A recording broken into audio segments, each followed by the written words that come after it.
From Hollywood, it's time now for... Johnny Dollar. This is Mr. Costello at the Plantagent Hotel in Vicksburg, Virginia. You left word? Oh, yes, Mr. Costello. I'm acting for Eastern Seaboard Casualty Insurance. You know, investigation. Oh? I understand you had a burglary down there. We sure did, Mr. Dollar. Well, the main reason I wanted to talk to you, Mr. Costello, was to let you know I'm getting the first plane out of Hartford as soon as the weather clears. You're coming here to Vicksburg? Yes, that's right. Eastern Seaboard Casualties asked me to investigate the burglary for them. Good. Then I'll expect you when I see you. And I'll be there.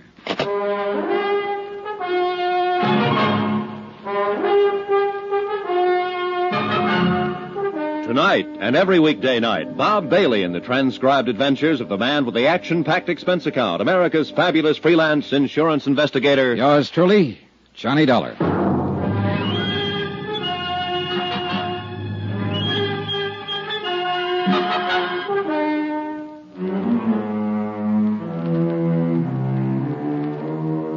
Expense account submitted by Special Investigator Johnny Dollar to the Chief Accountant, Eastern Seaboard Casualty Insurance Company, Providence, Rhode Island. The following is an accounting of expenditures during my investigation of the Plantagent matter.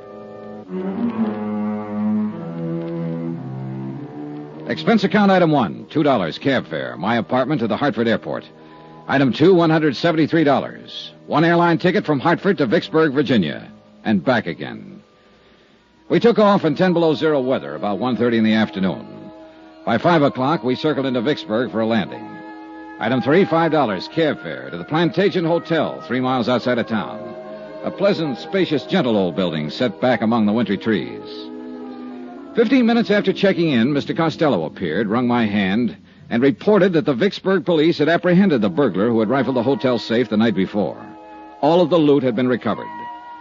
As a matter of form, I spent 2 hours with the police itemizing the stolen property, which was all intact. Then I returned to the hotel, assured Mr. Costello that everything would be all right, and got busy trying to make return reservations for Hartford. Now, the rest of this report is by way of apology for my tardiness in submitting the expense account. In between phone calls to the airport, I went downstairs to the bar for a drink, and then stepped outside for a walk and a breath of fresh air. In the back of the parking lot behind the hotel, a blonde woman about 30 in a green suit was talking to a tall, typically dark man who had his back to me. They were arguing about something. As I walked past them, I couldn't help hearing too well. Please help me. Are you talking to me? Yes, please. On your way, mister. This is private. You hear me? Here, just keep your hands to yourself, bud. Well, keep rolling, then. We're having a little argument, private. Please, I don't know who you are, but I'm... Shut up. She's, had a little too much to drink, mister, that's all. Oh, that's so? Well, it doesn't look that way to me. Now, what's this all about? I just told you, Nosy, she's had a little too much to drink. Now, go on, bud. Get on your way. Wait a minute. I told you to keep your hands to yourself. Yeah.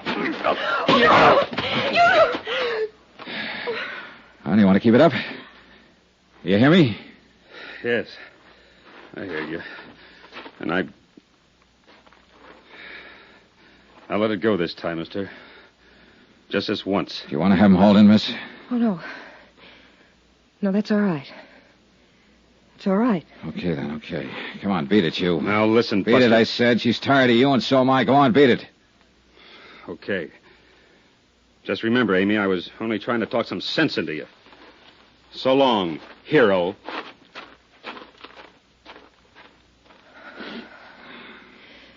Thanks. Thank you very much. That was awfully kind of you. Okay, did he hurt you? Yes. Where it hurts the most, I guess. I'll never get accustomed to being disappointed in people. Oh, well, he didn't look like your type anyhow. So why don't you just... Oh, I'm sorry. Hey, look now. This is just the end of everything. Everything. Yeah, I know. Well, maybe it looks that way, but maybe it isn't. I'm sorry. I'm very sorry to have caused you all this trouble. That's okay. It must look rather cheap and dingy. I mean, I don't know what I mean. Well, look, let me ask you something. Did you really have too much to drink tonight? No.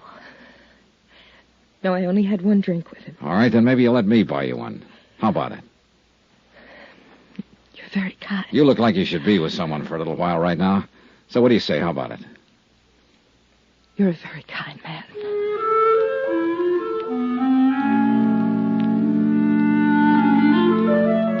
And that's the way it began, in the parking lot outside of the Plantagent Hotel in Vicksburg, Virginia. She trembled a little when I led her back inside to the warmth of the bar and the people and sat her down at a booth. Looking back on it now, I guess we had a rather strained, one-sided conversation. She did all the listening and seemed preoccupied with her problems, whatever they were. Even though I'm not the greatest wit in the world, I did manage to get a faint smile out of her. It was a nice smile from a warm, frank mouth. Item 4, 2 drinks for us.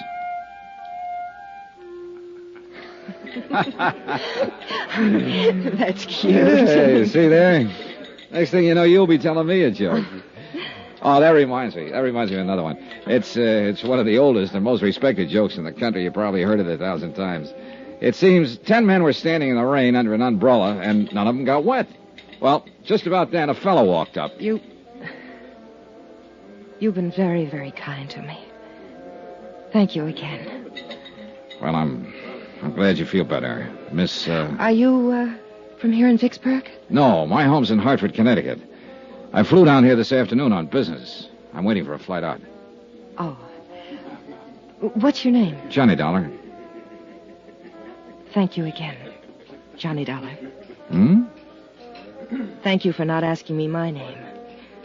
For not asking me about the man in the parking lot. For not asking me to explain what my trouble is. Thank you, Mr. Dollar.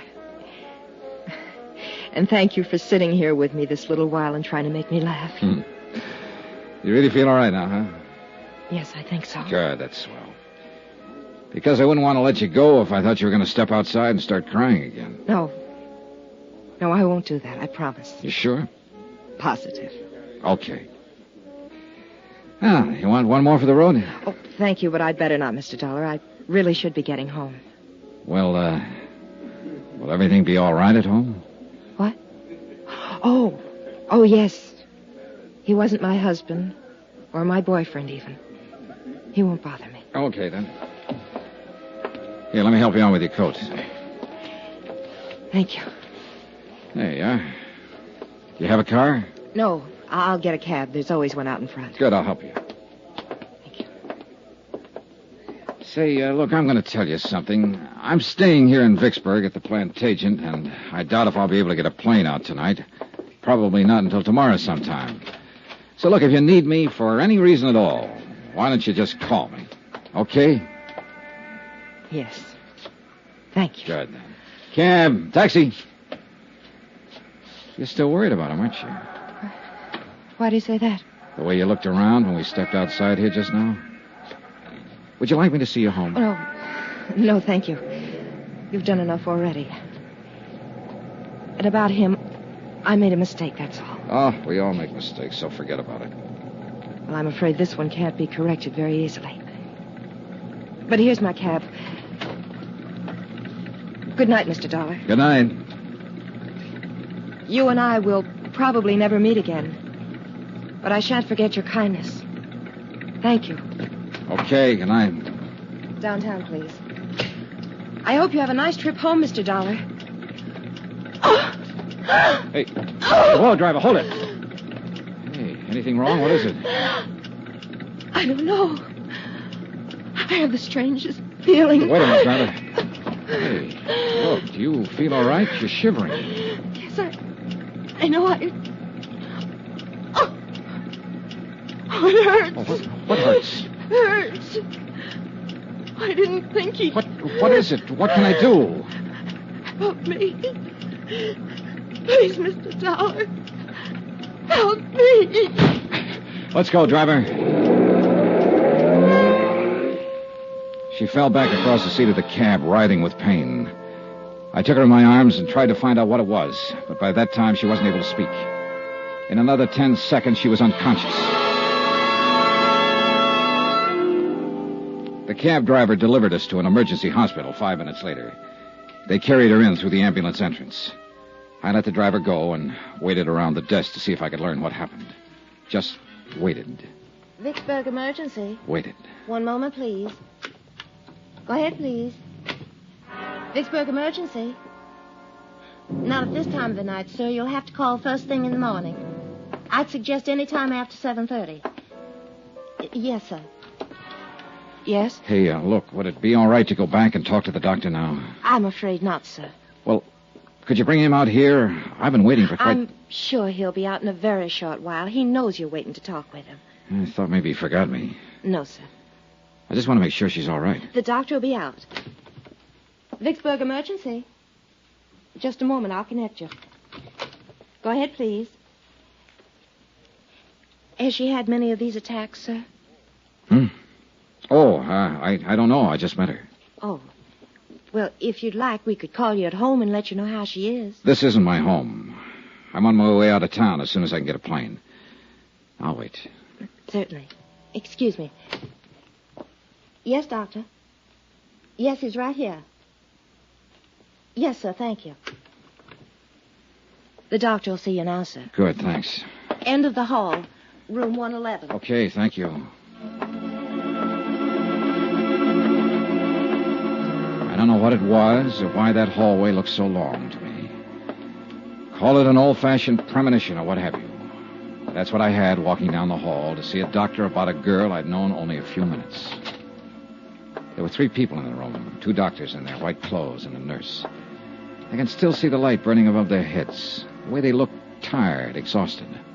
All 3 of them had been working very hard. Doctor? Yes?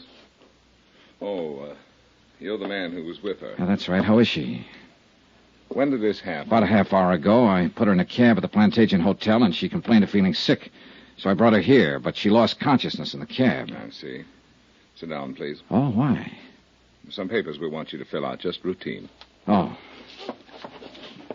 Your name, please? Johnny Dollar. And she is Mrs. Dollar. No. Oh, I see. You're a friend of hers, Mr. Dollar. Well, yes. Look, what is it, Doctor? What's the matter with her? I can't exactly tell you that right now, Mr. Dollar. What? Well, now, wait a minute. Why can't We have to contact her family first, Mr. Dollar. This girl is dead. Now, if you're willing to fill out... Picture it. Yourself in my position, I mean. I'd known the girl only a few minutes. I didn't even know her name. Yet somehow I'd become closely involved with her. Too much so, I guess. All I knew about her was that she was someone who had died while asking me to help her. Under the circumstances, what would you do?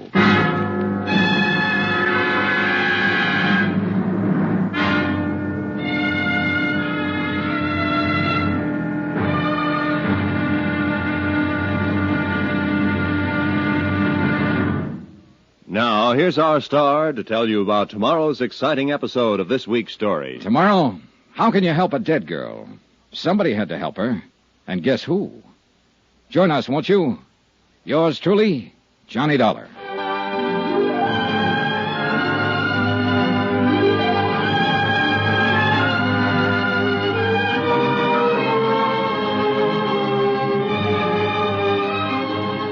Yours truly, Johnny Dollar, starring Bob Bailey, is transcribed in Hollywood, written by John Dawson. It is produced and directed by Jack Johnstone. Be sure to join us tomorrow night, same time and station, for the next exciting episode of Yours truly, Johnny Dollar. Roy Rowan speaking.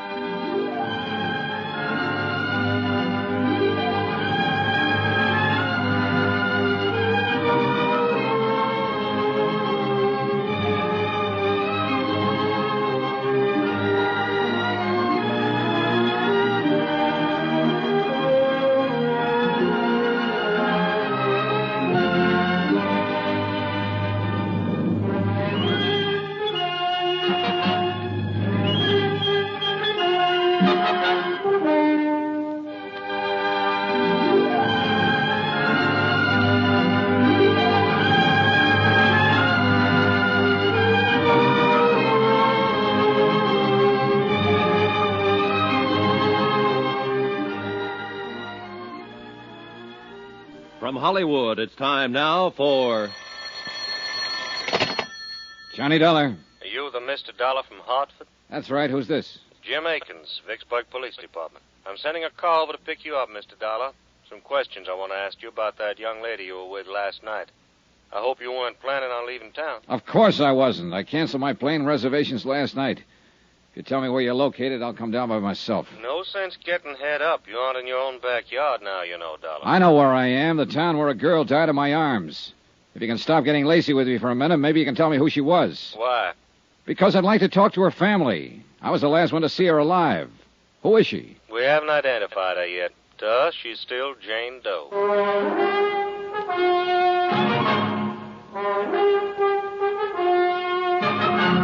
Tonight and every weekday night, Bob Bailey in the transcribed adventures of the man with the action-packed expense account, America's fabulous freelance insurance investigator. Yours truly, Johnny Dollar.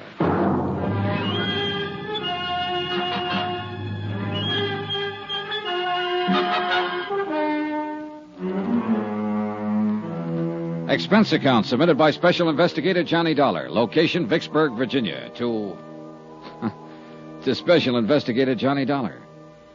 The following is an accounting of expenditures during my investigation of the Plantagent matter. A real mystery about a very mysterious girl who happened to be dead. Expense account item 5, 10 cents. One morning newspaper, which carried a 2-inch story and a 1/2-inch space about an unidentified girl who had died at Vicksburg Emergency Hospital the previous evening. I was reading it over in the lobby of the Plantagent Hotel when one of the Vicksburg police force stepped up to the desk and asked for my room number. He was a swarthy man in a black suit, plain clothes type. Well? I beg pardon? I'm Johnny Dollar. Oh. Jim Akins. We talked on the phone a little while ago. You said you were sending a car. Well, you sounded so huffy about everything, I thought I'd drop over myself to say hello. I got the car outside. Okay, let's go then. Where you from, Dollar? Hartford, Connecticut. I'm an insurance investigator. Look, I talked to a man in your burglary division yesterday about the burglary they had at the hotel yesterday. I was sent down here by Eastern Seaboard Casualty Insurance Company. You got any identification on you? Yeah, sure. Here. Okay. Look like who you say you are. Now, just what was your connection with that girl who died at the emergency hospital? I met her outside in the parking lot last night, back of this hotel. She was with a man. I don't know who he was. They were having an argument. I stopped when she asked me to help her. I got rid of the man and took her inside here and bought her a drink. Then I started to put her in a cab to send her home. But she got sick before the cab could take off, so I took her to the hospital. She died there. And that, Mr. Akins, is it. How long did you know her? About a half hour, all told. She didn't tell you her name? No. Where she lived? No. Name of this man she was with in the parking lot, who was he? I haven't the slightest idea. Well, what kind of trouble was she having with him? She didn't tell me that either.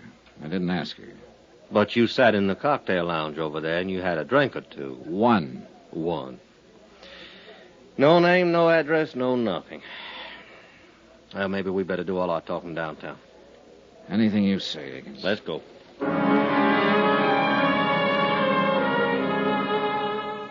Akins turned out to be a lieutenant. And it took him the whole ride downtown to thaw out and make up his mind that I was just as concerned about what had happened to the unidentified girl as he was. He rephrased, but asked me the same questions in front of a stenographer when we got down to his office. He was still asking me questions when he led me and the police stenographer to the basement of the building, the morgue. And she didn't say anything to you about herself before she collapsed, huh? No, all I know is what I've told you. You're sure? Positive. Hey, look, let me ask you one. I've put up with yours for over an hour now. Well, sure. What killed her? Yeah. Well, do you know? No, we're still trying to find out. What did you talk about while you were having that drink with her? She asked me for help, that's all. It seems she needed somebody else to do the talking at the time, so I did it. I made jokes and tried to get her to laugh. I was a great big cut-up. Get sawed me if you want it. It won't do much good. Still got some things to find out.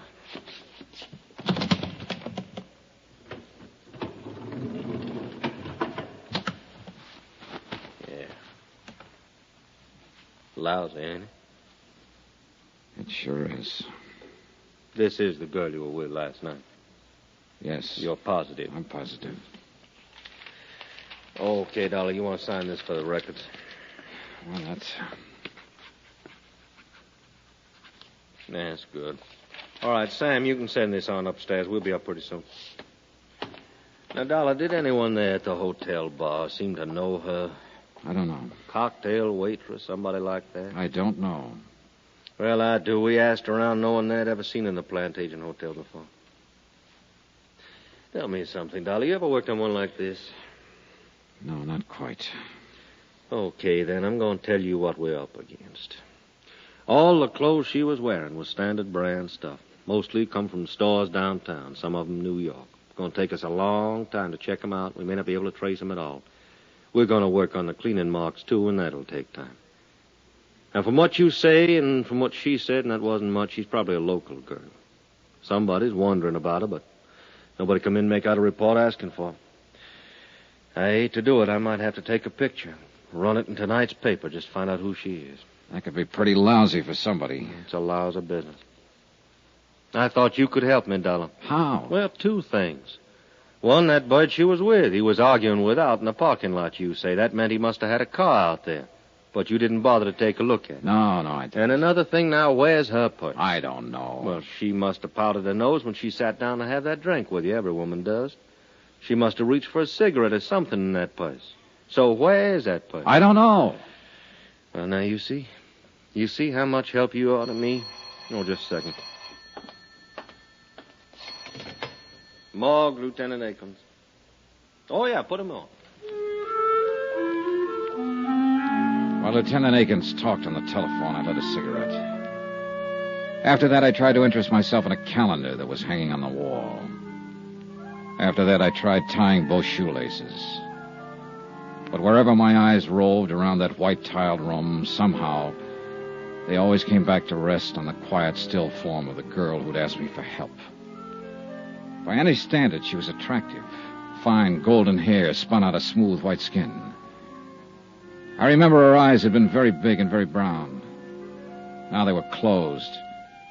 But she looked more asleep than what she was. She looked as though she might wake up any minute and answer me if I said out loud what I was saying to myself silently. How can I help you? Let's get out of here, Dollar. Okay by me. That was the lab on the phone. Had a little trouble with analysis. What analysis? What kind of trouble? Identifying. They called in a toxicologist from the university. A drug called perimethol killed her. Perimethol? That's a new one on me. Yeah, me too. Petrol-based stuff. Now, they figured it had been in her stomach an hour or so before she collapsed. Could be a suicide, judging from the way she acted and talked to you. What about the boyfriend? Well, that seems to fit in okay. Told you she was disappointed in him, didn't she? Well, sometimes women want to end it all in front of a guy they're having trouble with. It'll probably turn out that way. Oh, you talk like a cop, Akins. That's what I Everything's am. so simple. Make it fit into your formula. This girl knocked herself off because she lost her boyfriend. This girl killed herself because she lost a job. Fill it in. Get it off the books. Whoa, Dollar, whoa. What's the matter with you? What are you getting at? Oh, I don't know. Forget it, will you, Lieutenant? No, now, wait a minute. Wait just a minute. I'm not all cop, Dollar. I saw her laying there, too. And I can see she was a nice girl, and something went awful wrong with her. If I'd been the last one to be with her and talk to her alive, why, I'd probably be taking it the same way you are. But take it easy. Sorry, Lieutenant. Yeah. I'll buy you some breakfast. He did, but it didn't help much. And after that, we shook hands and parted. Expense account item 6, $2. Cab fare back to the Plantagent Hotel. I went up to my room, packed my bags, called the airport, and made arrangements to leave on the 6 o'clock plane. There was nothing more I could do about the case. Nothing more at all. It was police business. I had time before the plane for a quiet drink at the hotel bar. What's your pleasure, sir? Oh, some of that little water. Yes, sir. You on duty last night by any chance? Yes, sir. Why you ask? I just wondered if you happen to remember me. No, sir. Was you at the bar? At that table over there with a lady, a blonde girl in a green suit. Well, I'm sorry. I just don't remember.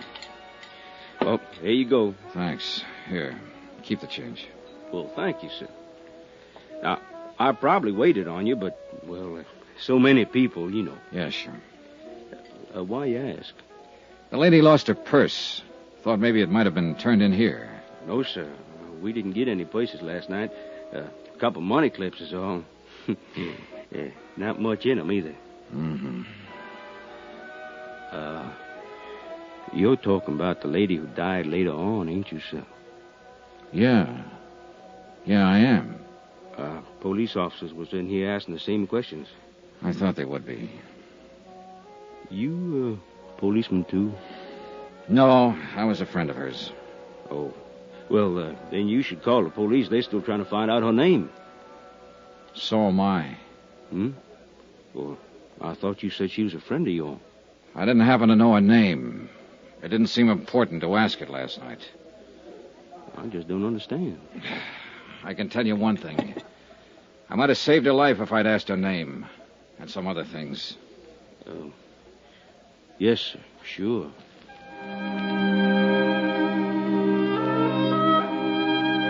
Expense account item 7, $3, 3 drinks. I sat there for almost an hour talking to the bartender. Once, when he stepped out to the kitchen, I went over to the booth where I'd sat the night before with the unidentified dead girl. I searched down on the cushions, behind the table, under the chairs, hoping the missing purse might still be around. I found nothing. Then I had another idea. I left, went out to the parking lot where I'd first seen her. Got your car, mister? No, I don't have one. Oh, well? Hey, look, last night I was out here with a lady. I met her and a man here in the parking lot, about over there where that Chevy is. Uh-huh. So what? Well, the lady lost her purse last night. I just wondered if it might have been lost out here someplace. Well, it might have been. Nobody turned anything into me. Want to take a look? Sure, good. All right. About what time last night? Oh, around 10, maybe a few minutes after. Uh-huh. A lot of cars in and around that time of night. Did you look last night? I didn't know it was missing until this morning. Oh. About here, you say, huh? Here's the Chevy. Yeah. Well, let's take a look. Yeah, make it a good look. Yeah. Well, hey! I think you're in luck. Huh? Yeah. Yeah, here's a purse. Hey, you're in real luck. Is that hers? It was hers, all right. A green suede purse, the same color as the green suit she'd been wearing. It still carried the faint, sweet odor of her perfume as I remembered it. I looked inside, but there was nothing to tell me her name. Lipstick, comb, a $10 bill, and some small change. And one other item. A .32 automatic, recently fired.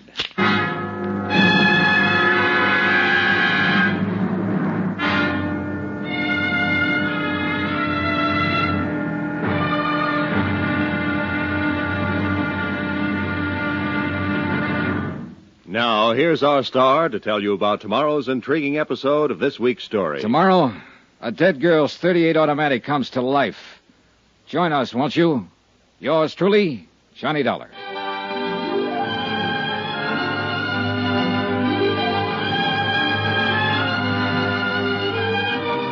Yours truly, Johnny Dollar, starring Bob Bailey, is transcribed in Hollywood. Written by John Dawson. It is produced and directed by Jack Johnstone.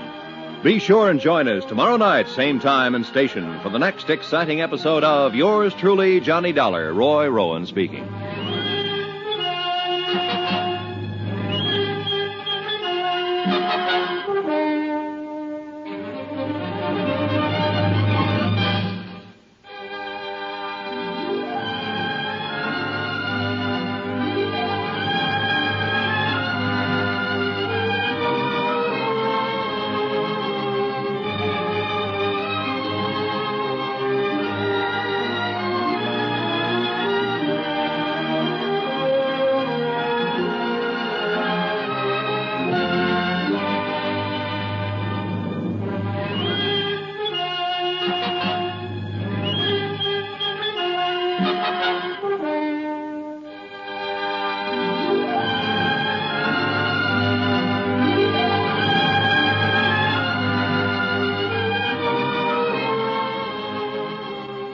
From Hollywood, it's time now for... Johnny Dollar. This is the hotel operator. Ready with your call, Mr. Dollar. Oh, good. Police Department, Sergeant Peters. I want to talk to somebody in the personnel division. Sorry, I haven't got one. What can I do for you? I want to get some information about a gun, find out who it was licensed to and so on. Come down to licensing division. I think we can help you there. Where's that? 220 City Hall. Do you have the weapon? Yes. Be sure and bring it along with you.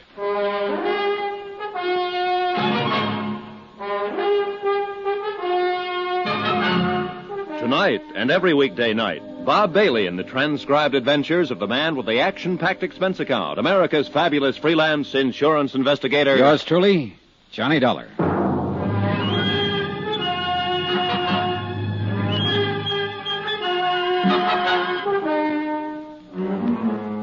Expense account submitted by Special Investigator Johnny Dollar to Special Investigator Johnny Dollar for personal reasons. Location, Vicksburg, Virginia. Purpose? Well, it all started as an investigation of a burglary at the Plantagent Hotel. Once that was out of the way, I happened to run across a girl having an argument with a man in the hotel parking lot. She asked me to help her. I did. Girl suddenly gets sick and dies. Poisoned. I stay around to help find out who she is. I don't know that. But I do know that she had a .38 in her purse. 3 bullets recently fired. Expense account item 8, $2 cab fare from the Plantagent Hotel, the 2 miles into Vicksburg City Hall, and room 220 as per instructions of Sergeant Peters. I felt more than a little guilty bypassing Lieutenant Jim Akins, who had questioned me earlier about the case. Yes? Sergeant Peters? That's right. Can I help you, sir? I hope so. I'd like to know if this gun's been registered with you people. Let's have a look. You just buy it? Yeah. Got your bill of sale with you? Oh, do you have to have one? You should. Who'd you buy it from? Oh, a fellow I met in a bar. Have you a permit to carry this weapon? Oh, no, I haven't. Are you going to carry it? Oh, no.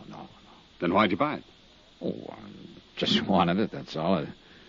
Is there a law against that? No. But there's a law against practically every other thing about a gun. You want to read those numbers off to me? Sure. JJJ-4769-992. And then there's an X. Okay.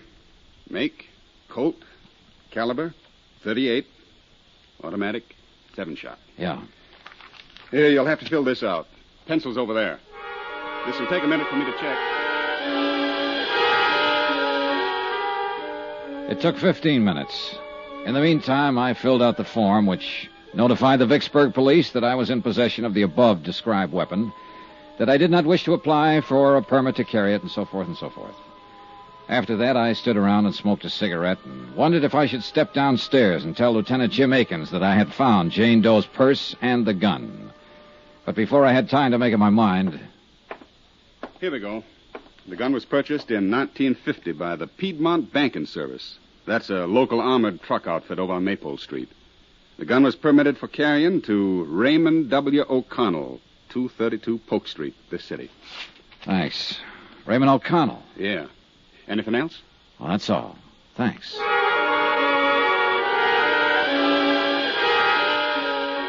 That was when I could have, but didn't, walk downstairs to Lieutenant Akins' office. Instead, I walked outside with a gun in my pocket and the slip of paper containing the name and address of the man who had carried it, Raymond O'Connell.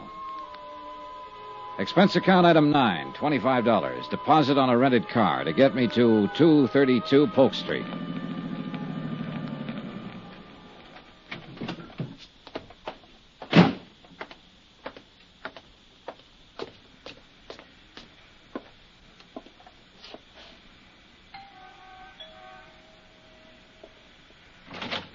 Paul, darling, you're early. I'm hardly ready. Hello. Oh, I was expecting someone else. I'm so sorry. You're not Paul, are you? No, I'm afraid not. My name's Johnny Dollar. Oh. Mr. Dollar? That's right. Well, what can I do for you, Mr. Dollar? I'm looking for Raymond O'Connell. Ray? Yes. Come inside, Mr. Dollar. Thank you. I really didn't mean to throw myself at you at the door. I thought you were someone else I'm expecting. I'm Terry. Terry? Teresa. Terry O'Connell, Mr. Dollar. Oh, his wife? I'm Ray's widow. What? Ray's dead, Mr. Dollar. He passed away over a year ago. It was pneumonia. Oh, I'm sorry, Mrs. O'Connell. Please call me Terry. You had no way of knowing about him, I'm sure. And please don't be uncomfortable. A great many of Ray's friends from the service come by who have no idea that he's dead. Were you in his company, too? Oh, just a minute, Mrs. O'Connell. I He think had you're... so many friends and met so many people while he was in the service, and really there was no way for you to know. You don't understand, Mrs. O'Connell. I never knew. I'll get you a drink and we'll talk. Where did you serve with Ray? You know he finally became a pilot. What do you like to drink? She was young and dark and very pretty. And as the widow of a man who died rather suddenly, she was doing her best to put me at my ease. I would have told her I was there checking out the registration on a 38 that had been used by her dead husband. I would have told her I found the gun in the purse of an unidentified dead girl I'd met the night before. But she was trying to be polite, mistaking me for a friend of her dead husband. And then I saw the picture in the frame on the mantel, a broad, smiling face that belonged to a man I'd met in the parking lot of the Plantagent Hotel. An unidentified man who had been arguing with the dead girl. The words on the picture said, "To Terry, all my love." You know him? Paul? Paul? Yes, Paul Dameron. I think I met him once. I really didn't know his name. Was he a friend of your of Ray's? Oh, no. No, he never knew Ray. He's a darling, Mr. Dollar. Paul is. A real darling. After Ray died, I tried something very foolish. I tried to end my life. And then Paul came into it. He's been very lovely to me. Well, I don't know why I shouldn't tell you. We're going to be married. I think that's fine, Terry. Do you really? Sure. I'm glad you say that. I'm not the most courageous person in the world. I suppose Ray mentioned our lives together. It was perfect with Ray, Mr. Dollar. Perfect. But now Ray's gone. And I've been able to face that. I think I'm going to find a new life with Paul. You must meet him. He'll be here soon. We're dining out tonight. Well, perhaps you'll join us. Well, thank you, Mrs. O'Connell, but I can't make it tonight. How long will you be in Vicksburg? I don't know exactly. Where are you staying? The Plantagent Hotel. Well, perhaps I could give you a ring and we could make it another night. I know you want to talk about Ray. Of course, Paul understands. I'm sure he does. He's truly a wonderful person.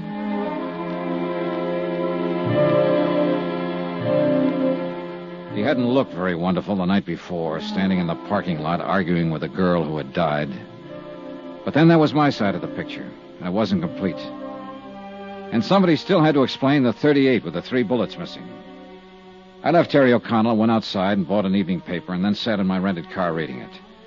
The photographer at the morgue had done a good job. The unidentified girl's picture was on page 1. I was reading the story over a second time when a dark business coupe pulled up behind me, and Paul Dameron got out, heading for Terry O'Connell's doorway. Just a minute. What? Just a minute. Hello, Paul. What? You? Yeah, me. Now, look, Dameron. What are you doing here? How'd you know my name? Or are you some professional gunsel coming around to sock me again? I still don't... Stop it, will you, Dameron? My name's Johnny Dollar. I want you to tell me who that girl was last night in the parking lot. The one you had the big argument with. Huh? Oh. Well, you were the big hero there, butting in where it was none of your business. I didn't like it then, and All right, simmer down, will you? Who was she? Come on, what's her name? What's it to you? Look, Dameron. Okay. It's Amy. Amy Duran. Amy Duran. Yeah. We work at the same office. Now, look, Buster, I'm not afraid of you, but I don't want any trouble, see? So if you'll just go somewhere else and Wait a minute, will you? How does Amy Duran tie in with Teresa O'Connell? Look, I don't know who you are or what you're after, but you've certainly got your nerve about... Answer me, Paul. Okay. Terry is Amy's sister. Satisfied? I don't know. Who are you, anyhow? A policeman or something? My name is Johnny Dollar. I'm here because if you aren't, I want to know what right you have to ask me all these questions. Cool off, will you? I've been trying to find out who she is. Because last night, after you went off, we had a drink together. Then she got sick, and I took her to a hospital. She died there. What? She died. She's lying in the morgue right now, unidentified. It was some kind of poison that killed her. Amy... dead? No, I don't believe it. Here. It's in the paper tonight. The police are trying to identify her right now. I can't believe it. Poison. Oh, Dollar, I didn't think Amy was that desperate. There was a way out. She could have solved it without this. Way out of what? There was no need for her to do this.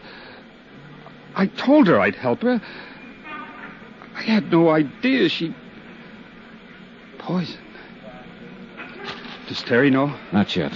I've got to tell her before she sees it like this in the newspaper. It'll be awful for her, Dollar, awful.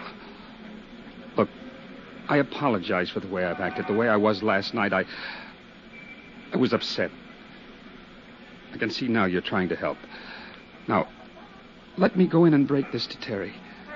Call me later. Here, my card. Call me.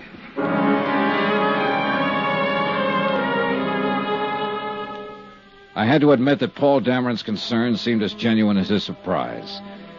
He rushed up to be admitted to the O'Connell house. After he was inside the door, I went back to my car and took out the .38 automatic that had led me to the sister of Amy O'Connell. 3 bullets still missing. I drove downtown to the Vicksburg police station to turn the gun into Lieutenant Akins and tell him the whole story as I knew it. How I'd found the gun in the dead girl's purse.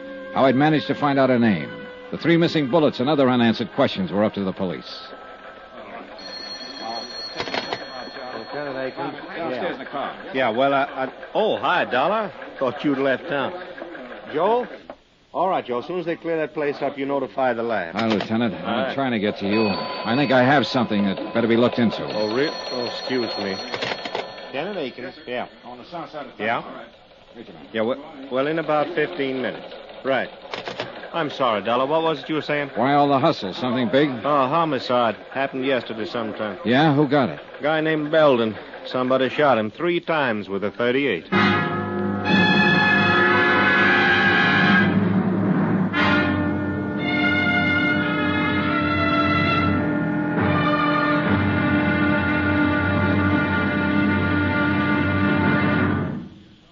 Now, here's our star to tell you about tomorrow's intriguing episode of this week's story. Tomorrow, information about the gun that blows the whole case sky high.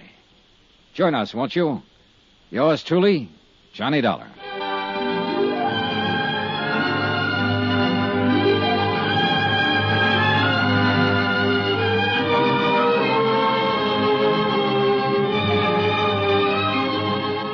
Yours truly, Johnny Dollar, starring Bob Bailey, is transcribed in Hollywood. Written by John Dawson, it is produced and directed by Jack Johnstone. Be sure to join us tomorrow night, same time and station, for the next exciting episode of Yours truly, Johnny Dollar. Roy Rowan speaking.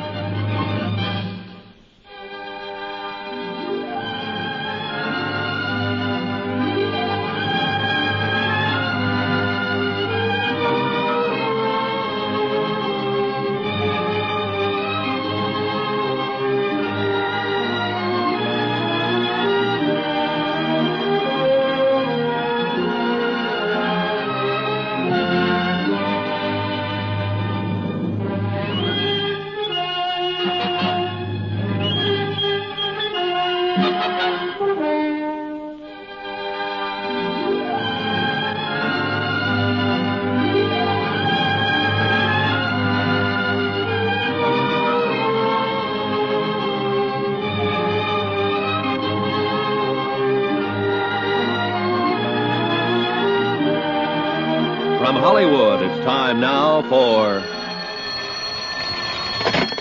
Johnny Dollar. This is Mr. Oldfield calling, sir. You left word at my office, Mr. Dollar. That's right, Mr. Oldfield. I think I'm going to need an attorney. Divorce, civil suit, what, Mr. Dollar? Withholding evidence. Murder. Let's take the murder first. Who did it? I don't know, but I'm pretty sure I have the murder weapon in my possession right now. Who was killed? A man named Belden, I think.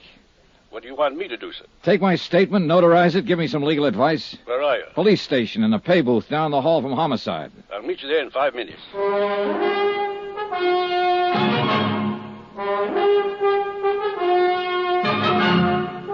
Tonight and every weekday night, Bob Bailey in the transcribed adventures of the man with the action-packed expense account, America's fabulous freelance insurance investigator. Yours truly, Johnny Dollar.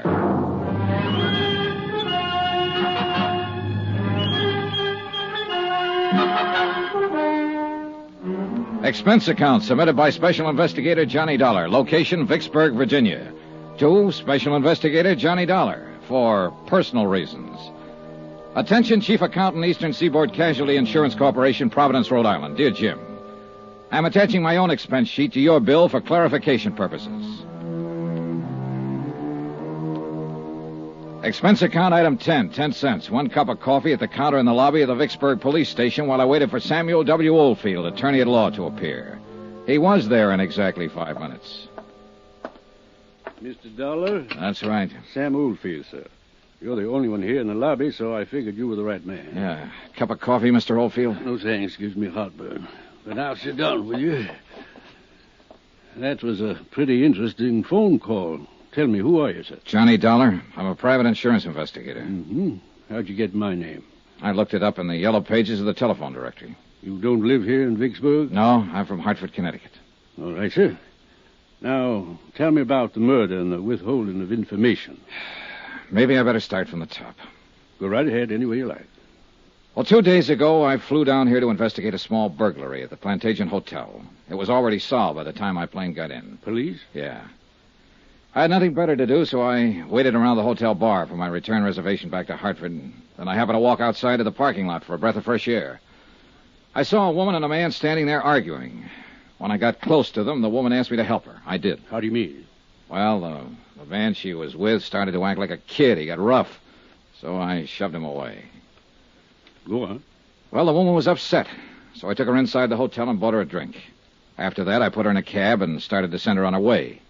She started to act sick about that. Wait. Is this the woman whose picture was in the paper tonight? The one who died of poisoning and the police don't know who she is? Yeah. I don't know who she is, Mr. Oldfield. Except that her name's Amy Duran. I found out her name because I found her purse and there was a gun in it.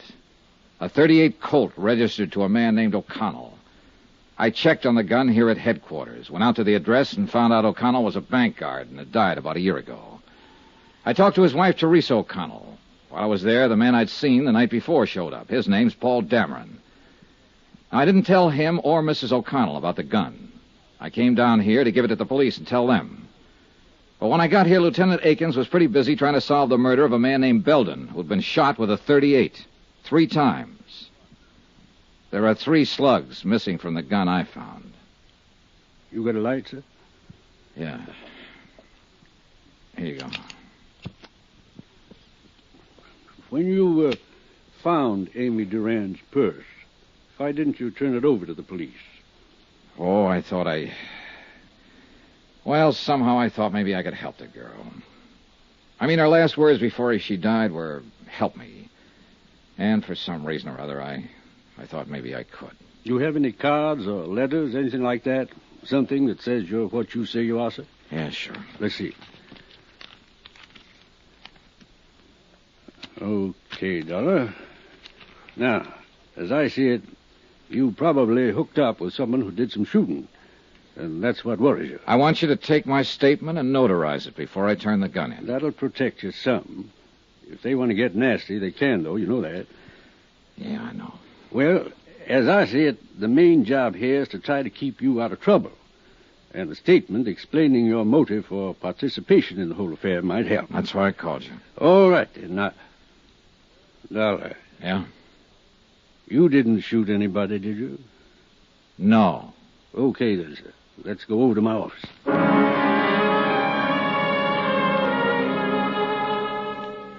We did, and I made the necessary statement, and Mr. Oldfield notarized it.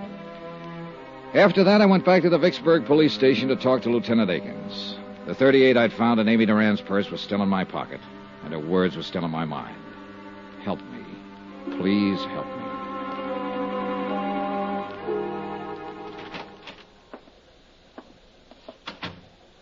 Thought you was going back to Hartford, Dollar. Oh, I decided to hang around and see what came up. Mm-hmm. Nothing so far on the girl. No one's recognized the picture in the paper. Had to turn that over to missing persons. This murder case going to eat up all my time. What happened, Lieutenant? Old maid at the apartment house where this man Belden was staying found him late this afternoon. He'd been dead about 24 hours, shot with a .38. You sure? I'm sure. We did a postmortem right away. It's a pretty set case. You know who shot him? Have a pretty good idea. See, this Belden, he was an auditor working on some books at a firm of textile wholesalers here. Richmond Limited. The papers scattered around his apartment show he'd found a $10,000 shortage going over their books. And the chief accountant for this Richmond company is missing. Yeah, well, that does make it seem pretty clean. Yeah, all we have to do is find that accountant. Had an APB out for half an hour now. I think we'll pick her up pretty soon. Her? Who? Well, her, Dollar. The chief accountant for Richmond Limited. She's a woman. Name of, Amy Duran. To all appearances, Amy Duran had been guilty of embezzling money and murdering the auditor Belden who had discovered the shortages in her books. I didn't tell Akins that his suspect was the girl lying in the morgue at the moment unidentified. I knew that it was only a matter of minutes before her sister or Paul Dameron would be down to identify her. And for the third time, I didn't tell Lieutenant Akins about the gun. I knew if I turned that over to him, it would be a closed case all around. And somehow I didn't want it closed on Amy Duran. Not that way. For that reason, I went back to my hotel room for a couple of hours, and then about 9 o'clock that night, I found myself over on Polk Street at Therese O'Connell's house once more.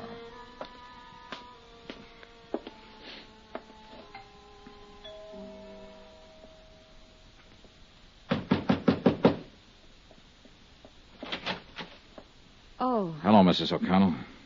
Oh, Mr. Dollar, isn't it? Yes.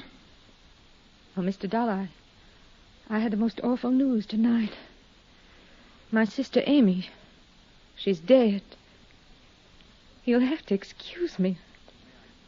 Oh, I'm sorry. May I come in? I'd like to talk to you about your sister, Mrs. O'Connell. Well, Paul came in with tonight's paper and showed me Amy's picture. He went down in the morgue to identify her. I couldn't bear to. Sure. I feel somehow, in some way, that you're a friend, Mr. Dollar. Mrs. O'Connell, I am a friend in a way. But mostly I'm an insurance investigator. What?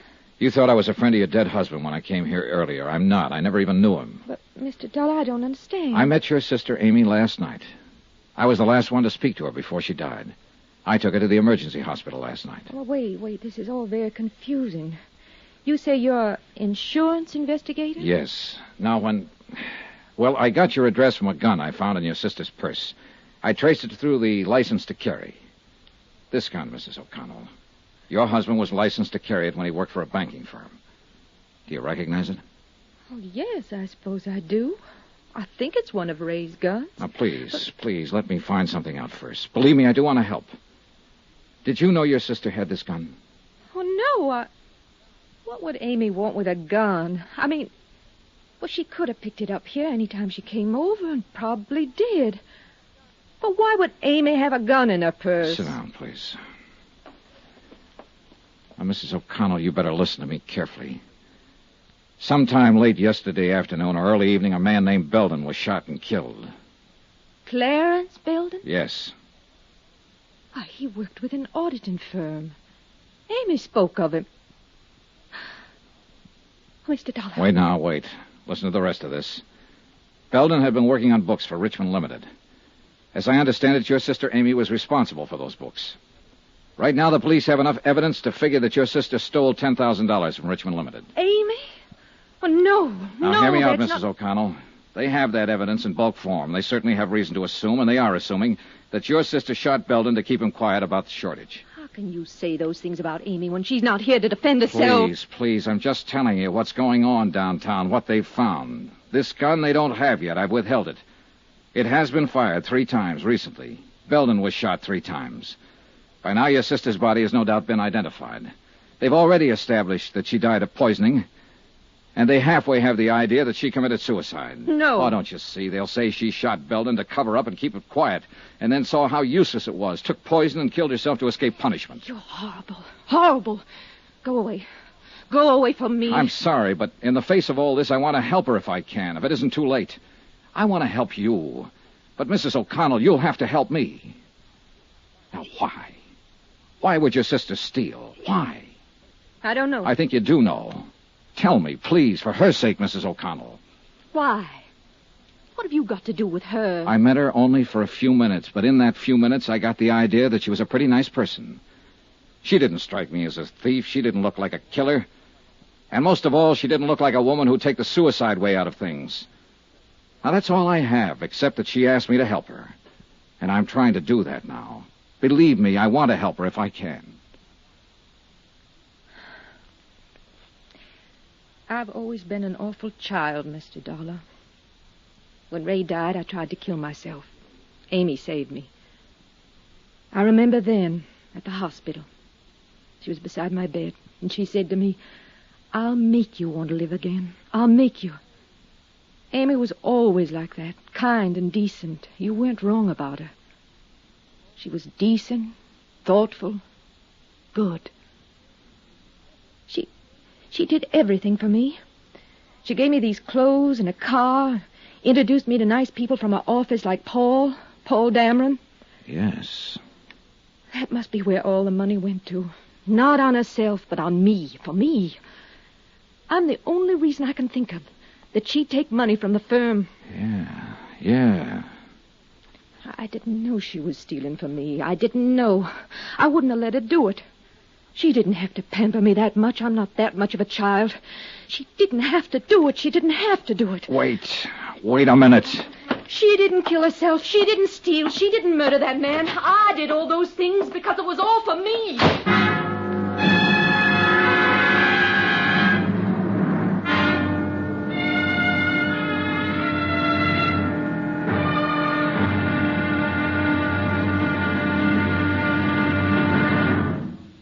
Now, here's our star to tell you about the final intriguing episode of this week's story. Tomorrow, all the evidence comes true.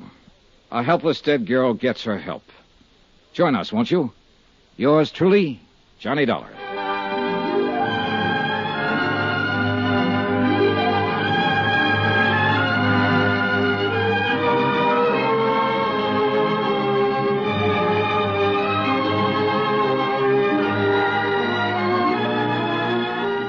Yours truly, Johnny Dollar, starring Bob Bailey, is transcribed in Hollywood. Written by John Dawson, it is produced and directed by Jack Johnstone. Be sure to join us tomorrow night, same time and station, for the next exciting episode of Yours truly, Johnny Dollar. Roy Rowan speaking.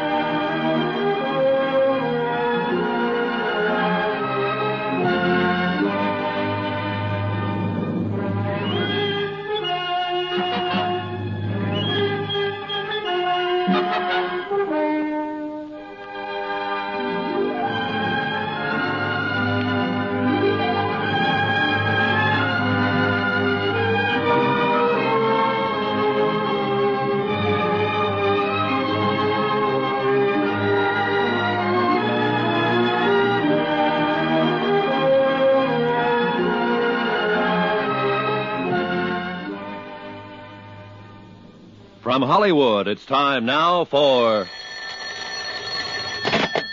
Johnny Dollar. This is Paul Dameron, Mr. Dollar. I was afraid you left town, and I wanted to talk to you. Mm-hmm. I wanted to thank you for your kindness about Amy and the way you handled Terry. It was darn decent of you. And of course, I want to apologize for my attitude again. How's Mrs. O'Connell? Terrible. I mean, the papers this morning connected her sister Amy with murdering Belden and committing suicide. I'm curious. How did you get to her? I found Amy's purse and there was a gun in it. I looked up the registration. Oh, the murder gun. I don't know. I haven't turned it over to the police yet. Why? Because I still can't believe Amy Duran was the kind of girl who'd shoot a man and then take poison.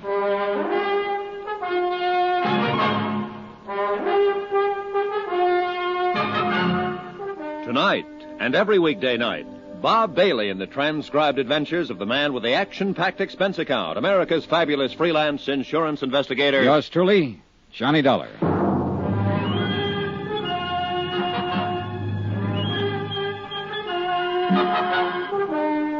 Expense account submitted by Special Investigator Johnny Dollar. Location, Vicksburg, Virginia.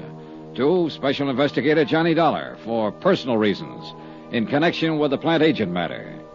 Expense account item 11, $15, legal fees for services rendered by lawyer Sam Oldfield. Now, sign here, Dollar. And here, sir. Okay, I guess that's it. What now, Mr. Oldfield? This statement you've made to me clearly states your intentions in this matter, your motives. You attempted to help a girl who died in your company. You had no idea she might have committed a murder or embezzled $10,000. You withheld evidence, the gun you found in her purse, in the hope of identifying her and saving her family some grief. I hope you don't have to use this, Dollar. We'll see. I'm going to turn the gun in now, and you're coming with me. It's about time. Nothing personal, son. I think you did a lot of dumb things for her. From what they're saying in the papers about her, I don't think she deserved it. But then we all make wrong guesses sometimes, I suppose. Let's get this over with.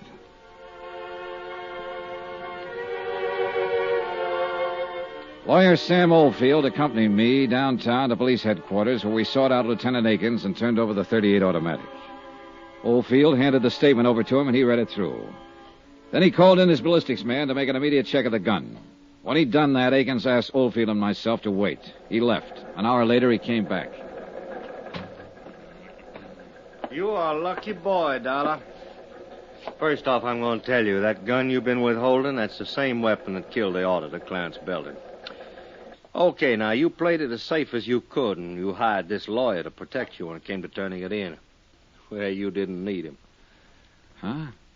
Any other time I'd have put you in the poker so fast you'd have thought you was born there. This time I'm feeling generous. You can go, Mr. Oldfield. Me? You. No charges against Mr. Dollar of withholding information? No, not this time. I got my Jane Doe identified. I know her motive for killing the auditor. I know why she took the poison. You generally don't get everything in a neat package like that, so I feel generous. Then let's get out here, Dollar. You get out. I want to talk to Dollar. Then I'll stay and listen. It's okay, Mr. Oldfield. I'm going to get a lecture is all. Are you sure? Yeah. Call me later, then. Goodbye, Lieutenant. Yeah.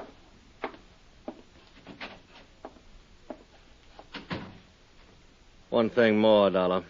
We found an empty bottle of paramythol in Amy Duran's medicine cabinet, and that cinches that suicide part, in case you had any doubts. It's a closed case. Uh-huh. But you didn't help me close it, Dollar, and you could have. You worked with the police for years. You were an officer yourself once. What makes you think you can come down here and run around doing all these things you've done and get away with it? Why didn't you turn that gun in with the purse as soon as you found it? All right, I'll tell you, because I... Oh, it doesn't make any difference now, Lieutenant. You've got your case. And you're lucky, darn lucky boy I don't have you, too. Because you know just as well as I do that... Oh. Lieutenant Akins. Okay, right away. Dollar, I got business to take care of. Next time you're in my town, you take it easy. I will. But I don't think I'll ever come to your town again. On general principles. Well, I guess I know how you felt about that girl. I'm not going to make any fuss about what you did. But I don't think I'd let it pass a second time. She sure didn't look the part, did she? No, she didn't. Well, happens that way sometimes. What you told me about that kid sister of hers trying suicide and so forth after she lost her husband. Well, Amy Duran had a good motive for stealing that money. If motive can ever be good. Dollar, Lieutenant? Huh? I was just on my way to see you, Lieutenant. I'll be back in my office in a couple of minutes. You can go on in and wait, Mr. Dameron. I'm glad I saw you, Mr. Dollar. I think there's something I should explain to you. You'd be interested in this, too, Lieutenant. Mr. Dollar saw me arguing with Amy Duran in a parking lot at the Plantagent Hotel last night. She just told me about the shortage in accounts. She hadn't told me about killing the auditor. I want you to know that I was racking my brain trying to find a way to get hold of some money to make up the shortage. I was always very fond of Amy. I wonder, Mr. Dollar, if I could give you a check. Huh? Something for your kindness. Nothing, thanks. Well, I'd like to. You did something very decent. No. Oh.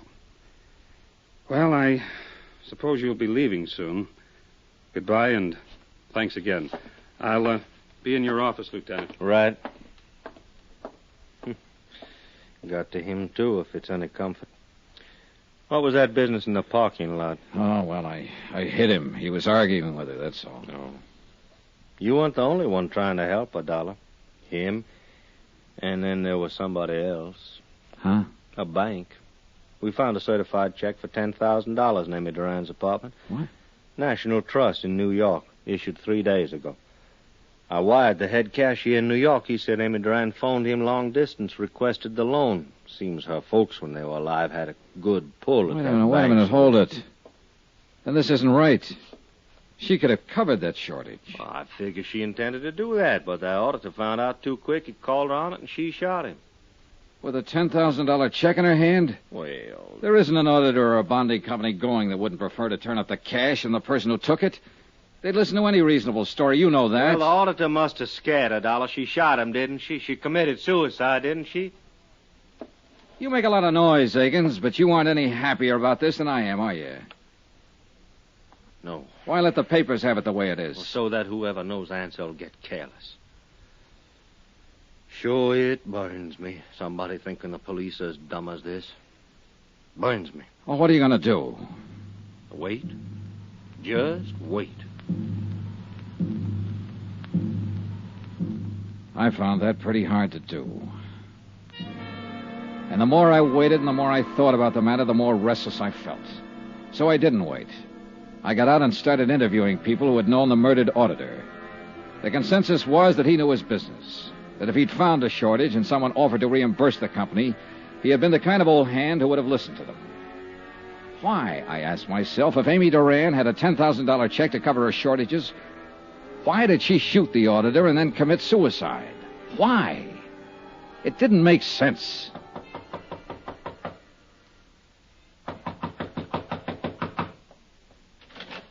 Oh, Dollar. Hello, Dameron. Come in, Dollar.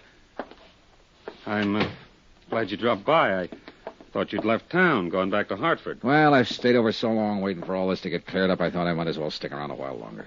Sure. Can I get you a drink? No, thanks. It is finished, isn't it? Not yet. I don't understand. I talked with Lieutenant Akins today after I saw you with him. He said it was all over as far as he was concerned. You're talking to me now, Dameron. I'm the guy who went out on the limb. And I appreciate that a great deal. A question I want to ask you. You knew Amy Duran, worked with her at Richmond Limited. You're engaged to marry her sister. Did you know Amy had a $10,000 check in her hand the day she died? Really? That was enough money to cover the shortages in her accounts. Well, I'll be darned. Why do you suppose she shot him? Did what she did then? I've been thinking about that, Dameron. There's only one reason I can think of. Because Amy Duran didn't steal any money, because she didn't shoot any auditor, she didn't commit suicide. I think she borrowed that $10,000 from New York to cover up for somebody else. Somebody else? Who? You. Maybe you better leave here. You're upset. That auditor was a smart guy. He'd been in the business a long time. He found out who'd been taking the money. He called you over to ask you about it, ask you if you could repay it. You lost your head and you shot him with a .38 you picked up over at Teresa O'Connell's one day. Now, look. Then you fixed up all the reports to make it look like Amy Duran did the job. You're crazy. That's fantastic. If you think I'm Amy going to... Amy Duran borrowed money to cover for you. She did it not because you were worth it, but because you meant something to her kid sister. You meant something to Teresa O'Connell, who'd lost one husband and tried suicide because of it. A Teresa O'Connell who couldn't afford another major tragedy. A Teresa O'Connell who might try suicide again if the man she was going to marry turned out to be a thief. You counted on that, Dameron. I don't know what you're talking about. One thing you hadn't counted on was the auditor picking it up so fast. And when he called you, you had to kill him to keep him quiet. Then you made a date with Amy out at the Plantagent Hotel. You slipped poison in her drink and planted the gun in her purse. This is all talk. Just talk. You have nothing to prove She had one drink with you before you argued with her out in the parking lot. She told me. And the bartender later verified it. Then I came along. Now, look. You're a big guy, Dameron. You could have hit me back in that parking lot, but you didn't have time. You still had to get over to Amy's apartment and plant an empty poison box. You're crazy. You have no proof of this. No proof at all. No, I haven't. But I've been thinking about it all day. And there'll be proof. You had to buy that poison someplace. Lieutenant Akins is a pretty good police officer. He and his men will cover every drugstore in this town and ask questions everywhere. Now, listen, I'm going to tell him what I think, and he'll dust off that box of poison. Maybe your prince will turn up on it. Sooner or later, guys like you make mistakes, and Akins finds them. Get out of here, Dollar. Get out of here. Now, listen, you. A girl, a fine, decent girl, asked me for help. This is the quickest way I know to give her the help. I'll kill you, Dollar. I'll kill you. No, you won't. You're not going to kill me.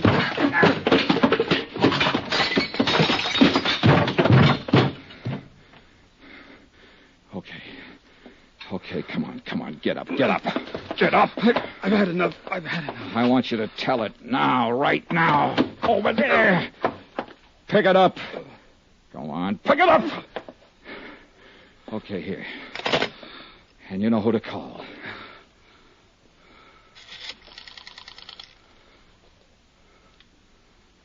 Hello. Give me the police.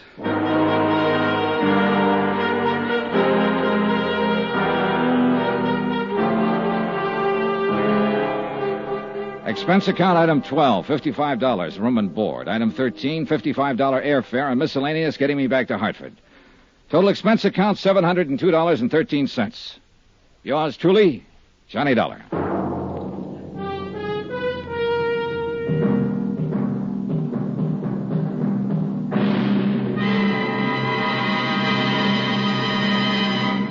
Remember, there'll be another exciting story of yours truly, Johnny Dollar, beginning next Monday night. Next week, a whole city is aroused by one of the dirtiest rackets of modern times.